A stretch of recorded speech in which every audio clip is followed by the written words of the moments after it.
So the first time you do, we see this often with people who have purchased a convenience store for the first time, or you're acquiring a new convenience store location.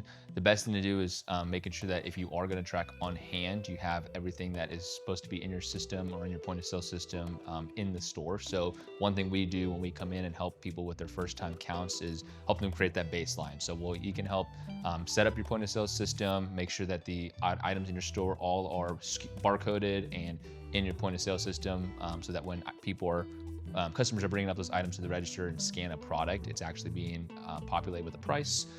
So we help with that process from starting it for the first time in your store.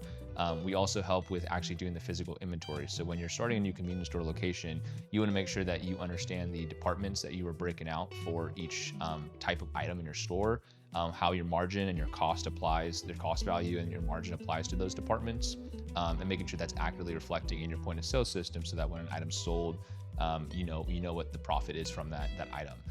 And then when we come in and do that first physical inventory, we're able to provide the actual data that tells you this is how many items you have from a candy bar section.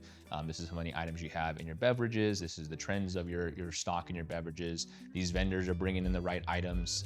That's one thing that we see pretty often is vendors not bringing in the right products for you that you order. So having a good process in place to understand what you're ordering and how that affects your inventory levels. But overall, a lot of the first steps that we take with convenience store owners for the first time is pretty consultative, and we try to make sure we spend a lot of time making sure they understand how to keep really good on-hand inventory and the importance of that, so that when we do a physical count and you guys handle your inventory levels for an extended period of time, we're not coming in again the next time and having to do the same thing and fix it again, essentially. So a big thing is just making sure the process is understood, that this is how you maintain a good inventory level, and that process is followed until we come back and do another count.